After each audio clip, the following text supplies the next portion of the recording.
안녕하세요. 이무기 작가님의 작품 곱게 자란 자식에 목소리를 입히게 된 영화감독 조정래입니다. 국민이 만든 기적의 영화 귀향이 일본군 위안부 피해자들에 대한 기록과 위로였다면, 후속작인 귀향 끝나지 않은 이야기는 아직 진정한 귀향이 이루어지지 않은 약속에 대한 영화입니다. 제가 영화 귀향을 만들면서 느꼈던 분노와 안타까움, 그리고 아픔을 이무기 작가님의 작품을 통해 다시 한번 되새기게 되었는데요.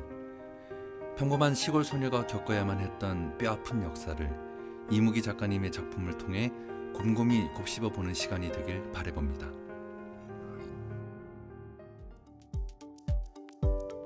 안녕하세요. 저는 곱게 자란 자식의 작가 이무기입니다.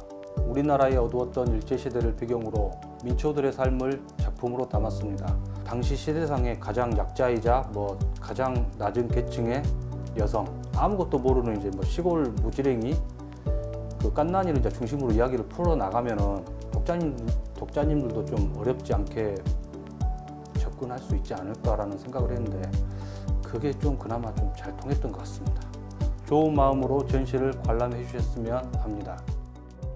금방이라도 꽃비가 내릴 것만 같은 이곳은 삼곡면이라는 아주 작은 시골 마을입니다. 세속의 때조차 묻지 않은 이 아름다운 마을은 일제강점기라는 피해 시간 속에서 처절하게 짓밟히게 되는 곱게 자란 자식의 작품 속 배경이 되는 곳입니다. 아이는 마을이 키운다 라는 말이 있죠. 한 아이가 올곧게 성장하기 위해서는 온 마을이 합심하여 돌봐야 한다는 뜻일 겁니다. 하지만 삼곡면의 피난골에서 나고 자란 아이들의 미래는 그리 밝아 보이지만은 않은데요. 가르마를 곱게 탄 채 어머니 뒤에 숨어있는 이 작은 소녀는 깐난이입니다. 작은 바람에도 우수수 떨어지는 민들레 홀씨처럼 여리기만 한데요. 광대뼈는 툭 튀어나오고 두 볼은 유난히 홀쭉한 깐난이네 가족은 외모에서 보여주듯이 가난하지만 평범한 행복을 누리고 살고 있는 7송이 민들레입니다. 그 중에서 유독 눈에 밟히는 아이는 오빠와 남동생 사이에 태어난 깐난인데요. 딸은 살림 미천이라 했던가요? 언제 무너질지 모를 초과삼간을 여린 손으로 떠받쳐야 하는 깐난이의 운명이 그려지는 듯합니다. 깐난이는 동무들에게 제법 인기가 많습니다. 마음의 눈으로 동무들을 대하기 때문일 겁니다.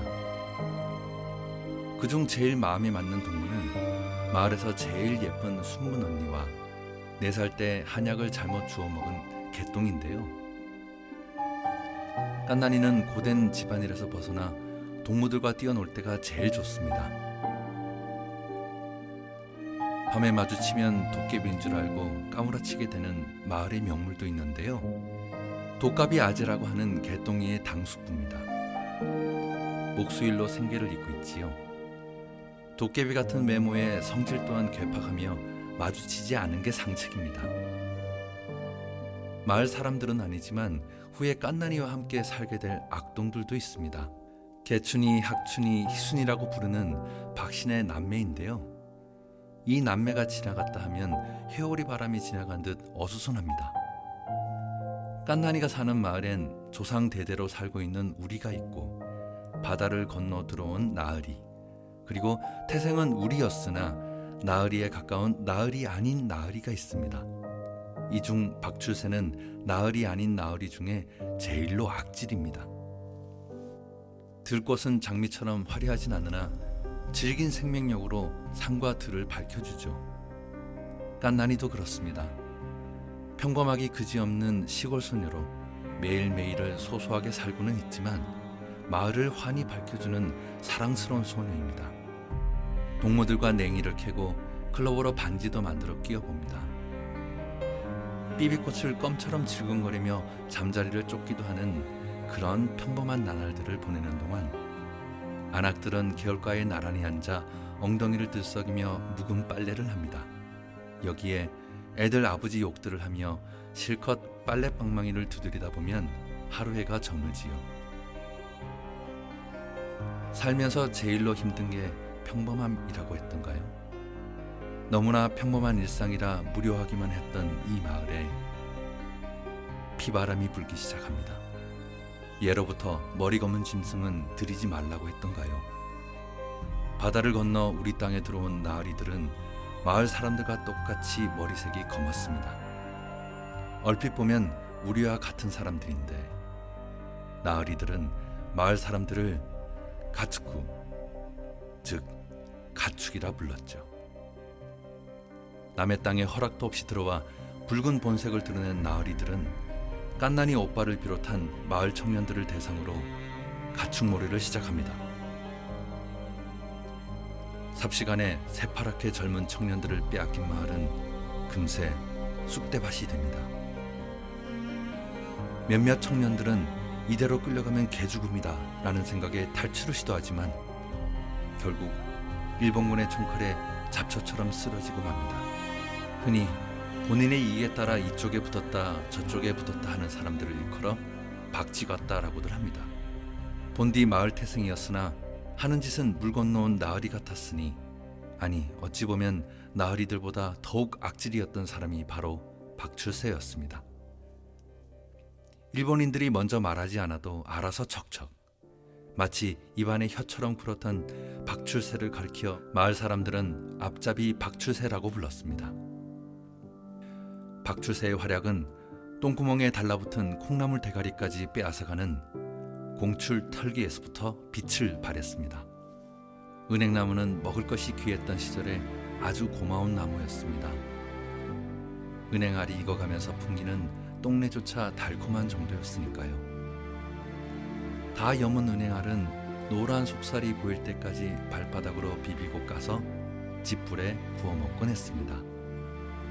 없는 살림의 귀한 간식이었죠. 하지만 그 일이 있은 후부터는 마을 사람들 모두 은행나무 근처엔 가지 않았습니다. 앞잡이 박출세가 공출량을 채우지 못한 만삭의 임산부에게 인간으로서는 차마 하지 말았어야 할 짓을 저질렀기 때문입니다. 이무기 작가님은 작품의 후기에서 이렇게 다음과 같이 밝혔는데요. 곱게 자란 자식은 나의 시골 동네에서 벌어졌던 이야기로 시작되었다. 먼 친척이 위안부로 끌려갔다 돌아와 머리카락이 전부 빠지고 미쳐버렸다. 서기가 본보기로 임산부를 은행나무에 거꾸로 매달았다. 주위 어느 마을에서나 흔히 있었을 법한 일들이었다. 마을의 농가마다 애지중지하는 게 있죠. 바로 장독대입니다. 1년 내 먹을 간장과 고추장 그리고 된장이 별과 바람에 맛있게 익어가는 것. 친구들과 뛰어놀다가 실수로 장독대 항아리라도 깨는 날에는 마을이 발칵 뒤집힐 정도로 혼쭐이 나곤 했습니다. 이렇게 추억이 가득한 장독대가 피비린내 나는 곳이 될 줄은 마을 사람들 모두 몰랐습니다. 공출로도 모자라 위안부라는 명목으로 일본군들은 어린 처녀들을 잡아가기 시작합니다. 하지만 불행 중 다행일까요? 깐난이와 개똥이는 마을 어른의 도움으로 어두컴컴하고 습한 장독대 아래의 굴 속에 숨어들 수 있었는데요. 이것도 잠시 마을 사람의 밀고로 개똥이는 끌려갔고 깐난이는 학춘의 도움으로 겨우 위기를 모면합니다.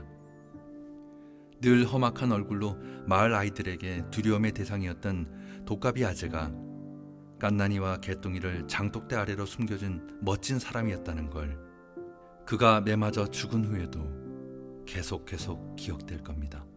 깐난이와 순분이 그리고 개똥이는 마을에서도 유난히 친하게 지냈던 둘도 없는 단짝이었습니다. 하지만 순분이가 결혼을 하루 앞둔 날 미얀마로 끌려가면서 뒹구는 나뭇잎에도 깔깔깔 웃던 소녀들의 웃음소리는 마을에서 사라졌습니다. 마을에서 가장 예쁜 연꽃이었던 순분이는 일본인 연대장의 노르기의 꽃 쇼조 바카마로 바뀌었지요. 위안소 앞에 길게 늘어선 100여 명의 일본군들은 망가질 대로 망가진 순분에게서 어떤 위안을 바랬을까요?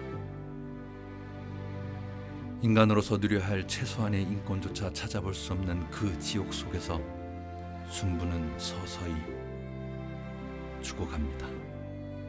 독가비 아재의 죽음과 맞바꾼 깐난이의 일촉즉발의 삶은 학춘의 도움으로 아슬아슬하게 이어지는데요. 산속에서 은신하며 하루하루를 불안 속에서 버티던 것도 잠시, 결국 깐나니는 일본군에게 발각되어 끌려가게 됩니다. 깐나니의 머리채를 휘어잡은 채 질질질, 마치 부대자루를 끌고 가듯 바위를 타는 일본군들. 허리도 펴지 못하는 한평 남짓의 판자함에 갇혀 성난 파도처럼 닥치게 될 앞날을 상상하며 다른 소녀들도 그렇게 지옥을 맞이합니다. 개똥이와 같은 어린 소녀들은 꽃 한 번 제대로 피워보지 못한 채 일본군 연대장인 하시모토의 손에 넘겨지고 맙니다. 연대장은 여장을 한 기괴한 모습으로 소녀들을 맞이하는데요. 그 모습에 소스라치게 놀란 소녀들이 문을 두드리자 익숙한 조선말이 들려옵니다. 이 방을 나오면 너희 부모님과 가족이 위험해질 것이다. 선택은 너희 몫. 소녀들은 두려움 속에서도 가족을 위해 이를 악물고 버티고자 했지만 개똥이는 결국 스스로 목숨을 끊고 하늘의 별이 되는데요. 소녀들이 끌려 들어갔던 이 방은 어른들도 버티기 힘들다는 일본군들의 고문실이었습니다. 깐나니는 깜깜한 암흑 속에서도 빛을 잃지 않은 달을 보며 떠나온 고향을 그리워했을 겁니다.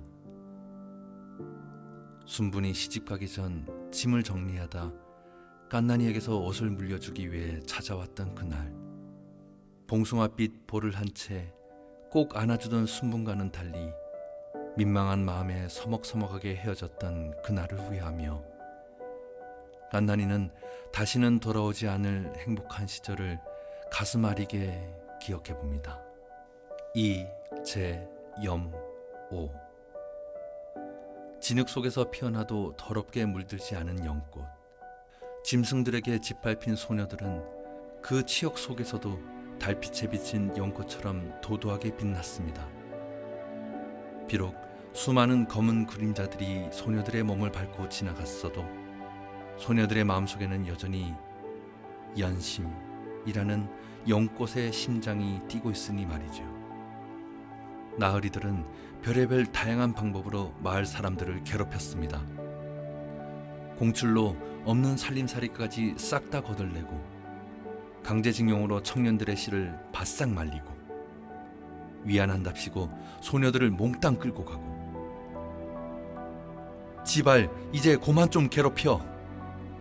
우들도 숨 좀 쉬게 지발 가만히 놔두라고. 더벅머리에 복면을 쓴 채 도깨비처럼 나타나 번쩍하고 사라지는 젊은이가 있었으니 그의 한 손에는 날이 무섭게 선 도끼날이, 그리고 다른 한 손에는 일본군의 머리채가 들렸으니 그가 떴다 하면 사시나무 떨듯 일본군들도 벌벌 떨었으니 그의 이름은 박개춘. 난세의 영웅이 난다 했던가요? 사실 개춘은 정의로운 사람은 아니었습니다. 먹고 살기 위해 순분인의 담도 넘었던 청년이었죠. 하지만 두 동생 학춘이와 희순이를 보호하고 깐나니를 구해주기 위해 본의 아니게 일본군들을 위협하는 존재가 되었습니다. 9대 맞고 1대 깐다. 애국심은 아니나 그렇다고 불의를 보면 참지 못하는 시대의 영웅 박개춘. 수배범이 된 채 운명이라는 망망대해를 건너고 있는 개춘의 앞날은 과연 어떻게 될까요? 물살에 실린 배는 노를 젓지 않아도 알아서 흘러간다. 정해진 목적지가 없으니 개의치 않고 휩쓸린다. 독가비 아재의 은신처가 일본군에게 발각되었을 때 깐나닌 학춘의 도움으로 위기를 모면하게 되죠. 이제부터 깐나니의 산속 생활이 시작되는데요. 병풍산을 누비며 학춘에게 투검술을 배우고 어린 희순을 돌보며 산속 살림까지 도맡아 하는 억척스러운 깐난입니다. 들판을 뛰어놀아야 할 어린 소녀들과 미래를 꿈꿔야 할 청년들이 들짐승처럼 산속에 갇힌 채 두려움과 싸우는 동안 일본군들은 개춘을 잡기 위해 피난골로 몰려듭니다. 평범한 시골 소녀 이야기. 소녀만 평범한 이야기. 여인네라면 한 번쯤은 꿈꿔봤을 미래. 나만 바라보는 남정네를 만나 서방 닮은 아들 하나, 내 닮은 딸 하나 넣고 된장찌개에 보글보글 끓여 개다리 소반이 휘어지도록 고봉밥도 올리고 네 한 입, 내 한 입, 애들 두 입. 그렇게 오순도순 살아가는 평범한 일상. 이무기 작가의 곱게 자란 자식은 당연히 평범한 일생을 보냈어야 마땅한 한 평범한 소녀의 평범하지 않으나 평범하길 바라는 그런 평범하지 않은 이야기입니다. 내는 살아야겠어. 고달프고 징그러워도 어떻게든 악착 끝이 버텨야겠어. 가족과 친구 모두를 떠나보내고 기약 없이 휘몰아치는 폭풍우 속에서도 소녀 깐난인 점점 성장하여 여인이 되어갑니다. 포도알 같았던 눈망울이 검은 머루처럼 단단히 여물 때까지 억척같이 버텨낸 모진 세월. 하늘에서는 노란 나비가 괜찮다, 괜찮다 하며 하늘 날아오를 때 갓난인 서방 닮은 아이 하나 품에 꼭 안고 평범한 여인으로 서 있습니다. 만일 그때 나으리들이 우리 땅에 넘어오지 않았더라면 마을에서 제일로 이쁜 순분 언니는 잘생긴 서방하고 태끼 같은 새끼하고 알콩달콩 살았을 텐디. 한약을 잘못 줘먹은 개똥이랑 내는 여전히 들판을 쏘다니며 나비를 잡았을 텐디.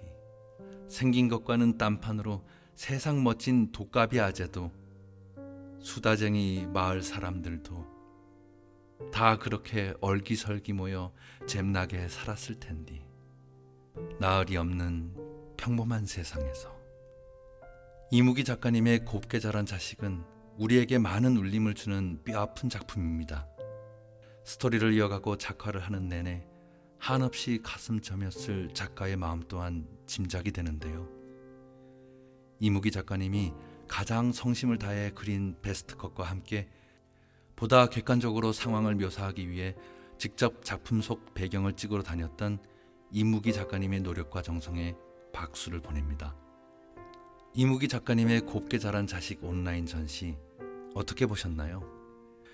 저 같은 경우엔 아이를 품에 안고 있던 단단히 여문 눈동자를 한 깐난이의 모습이 마음에 진하게 남았는데요. 여러분들도 전시를 본 소감을 남겨주실 수 있습니다. 깐난이에게 위로의 한마디, 그 시대를 겪은 위안부 피해 할머니께 한 말씀, 앞으로 어느 곳에서든 다시는 일어나지 말아야 할 이 비극에 대한 울분을 게시판에 토로해 보시기 바랍니다. 이어서 전시 만족도 설문조사도 진행하고 있으니 많은 참여 부탁드리면서 나레이션의 영화는 조종래였습니다.